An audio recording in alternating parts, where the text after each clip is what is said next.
अस्सलाम वालेकुम viewer, welcome to my channel. 34 साल बाद वेस्ट इंडीज ने पाकिस्तान को तारीखी इबरतनाक शिकस्त देकर सीरीज अपने नाम कर ली। बिल्कुल, जिस तरह हमारी टीम की परफॉर्मेंस रही ओडीआई सीरीज़ में, टोटली पैथेटिक किस्म की परफॉर्मेंस रही। और हमारी ये जो टीम है ये जो वाइट वॉश डिज़र्व करती थी इस सीरीज़ में, ओडीआई सीरीज़ में। क्योंकि जो पहला ओडीआई मैच है वो भी हमारा बिल्कुल हाथ से निकल चुका था, लेकिन जिस तरह हसन नवाज और हुसैन रैना जिस तरह उन्होंने इनिंग खेली थी एक्स्ट्रा ऑर्डिनरी, उसकी बदौलत हम लोग पहला मैच जीत गए थे। लेकिन हमारा जो पहला वाला मैच था वो भी हम लोग बिल्कुल टोटली हम लोग हार चुके थे। तो पाकिस्तान टीम ने टोटली तीनों मैचेस में बहुत पैथेटिक किस्म की बॉलिंग करी, खासतौर पर हमारी फास्ट बॉलिंग ने, डेथ बॉलिंग में बहुत एक तरीके से अनप्रोफेशनल तरीके से उन्होंने बॉलिंग कराई। और मोहम्मद रिजवान की जो कैप्टनसी हमें देखने को मिलती शुरू में, वो तो एक थोड़ा सा एक लगते हैं कि एनर्जेटिक कैप्टन है, लेकिन बाद में आके जब डेथ ओवर में पाकिस्तान टीम में जब जरूरत होती है उनकी कैप्टनसी की, वह बिल्कुल वो साइड में हो जाते हैं वो। और वो बॉलर को कोई बताते भी नहीं कि करना क्या आगे, किस लाइन में उन्होंने बॉलिंग करानी है, ना उनकी फील्ड प्रेशन कोई अच्छी होती है, उनको मार पड़ती रहती है और वो खामोशी से खड़े होते हैं। तो ये हमें ऐसे कैप्टन हमें बिल्कुल भी नहीं चाहिए। आपके पास पांचवा बॉलर नहीं कंप्लीट, आप अपने ऑलराउंडर से आप डिपेंड करते हैं। जहां हमने प्रेशर बनाया था अबरार अहमद की बॉलिंग से, अबरार अहमद ने आई थिंक 10 रन दिए थे उन्होंने 5 ओवर में, अपने 6 ओवर में। उसके बाद आपने बिल्कुल अबरार अहमद को बिल्कुल साइड से हटा दिया था। तो जो वेस्ट इंडीज का प्रेशर है बिल्कुल वो अलग हो गया था। और उन्होंने 5 बॉलर पे जो आपके टेक ऑन करा था नसीम शाह पे और हसन अली पे, उसकी वजह से जिस तरह वेस्ट इंडीज ने टारगेट दिया 280 295 रन का, ऑडिशन उन्होंने बैटिंग करी।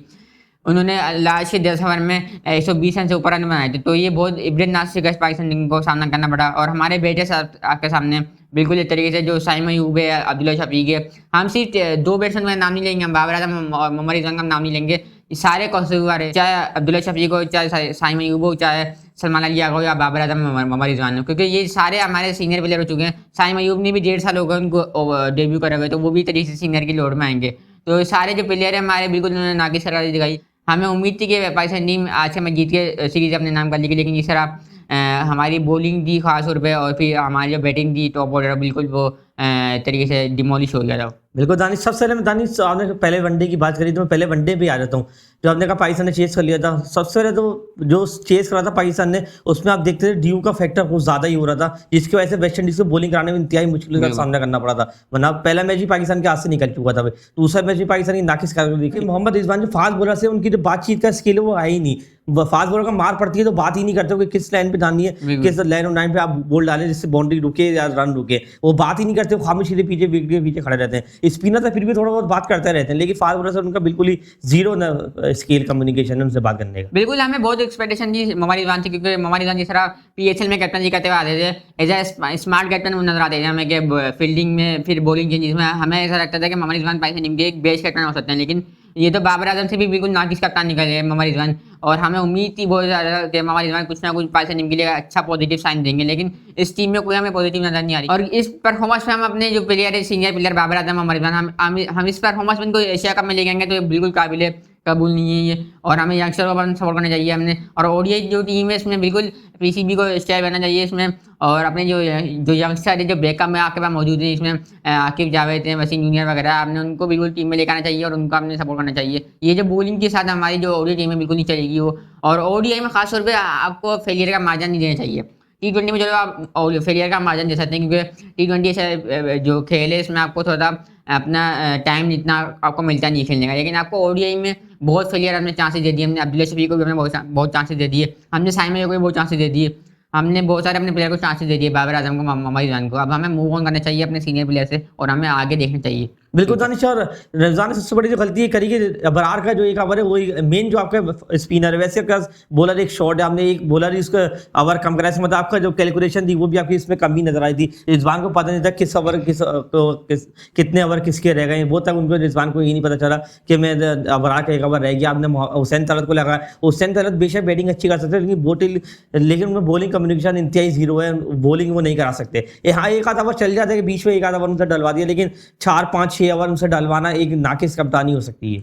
बिल्कुल, बरार अहमद एक तरफ से बिल्कुल जबरदस्त बॉलिंग करा रहे थे वो, तो आपने दूसरी तरफ से आपने अपने जो अटैकिंग बॉलर को आप लगाना चाहिए था आपको, मोहम्मद नवाज को। आप अपने 5 बॉलर की तरफ देख क्यों है? अब बिल्कुल आपके पास 5 बॉलर की ऑप्शन है आपको आवाज निकलवाने, लेकिन आपको सबसे पहले अपनी विकेट की तरफ लेकर आना पड़ेगा। आपको सबसे पहले अपने प्रेशर की जानी बढ़ाना पड़ेगा वैसे इसको। अब यार मैंने एक तरफ उन्होंने अच्छी बॉलिंग कराई थी, उन्होंने प्रेशर में डाला था, लेकिन हमने फिर अदर साइड आपने हुसैन अली को ला दिया था। तो हुसैन अली को जो इवन उसने बहुत उन्होंने चार्ज करा, उन्होंने एक ओवर में आई थिंक 2 छक्के में लगाई थी एक ओवर में। सेंटर को, तो बिल्कुल जो वेस्ट इंडीज ने प्रेशर बिल्कुल भी नहीं लिया, चाहे जो भी इनका प्लेयर आता रहा। हालांकि उनकी 3 विकेटें भी गिर गई थी अर्ली होने, लेकिन जिस तरह शयान जिस तरह उन्होंने इनिंग खेली, क्लासिक उन्होंने इनिंग खेली और उन्होंने अपने करियर की 18वीं सेंचुरी स्कोर की। और आखिर में बात करते हैं सॉरी टू से हसन अली, नसीम शाह, हारिस रऊफ या शाहीन शाह अफरीदी, ये अब T20 के बॉलर रह चुके हैं, क्योंकि इनके जो आखिर के जो डेड के ओवर होते हैं ये बॉलिंग नहीं डाल सकते, क्योंकि उसमें आपको स्पीड चाहिए होती है। आपको अगर रिवर्स स्विंग डाली, मैं बार बार हर वीडियो में कहता आ रहा हूँ, आपको रिवर्स स्विंग डाली तो 140 से ऊपर की आपको स्पीड चाहिए। अब इनकी स्पीड देख ले, 140 से भी नीचे की स्पीड आ रही है। नसीम शाह की लगा लें या हसन अली की लगा लें, ये शुरू के ओवर में तो चल सकते हैं, न्यू गेंद आप डाल सकते हैं कि स्लिप पे कट निकल जाए या एज हो जाए, पिच इतना हो के क्रासी हो के आप स्विंग डाल सकें। लेकिन अगर डेड के ओवर आप में डालेंगे तो आपको 140 से ऊपर की आपको स्पीड डालने पड़ेगी, ताकि आप यॉर्कर हो। एक नसीम शाह ने अच्छी यॉर्कर डाली, वो भी लेकिन तुक्के में आउट हो गए, इतनी स्पीड नहीं थी उस बॉल में भी। बिल्कुल, मैं लास्ट में एक बात कहना चाहूँगा, जो हमारे जो फाइनल जो सबसे पहला जो प्रॉब्लम की जो हल है वो यही है कि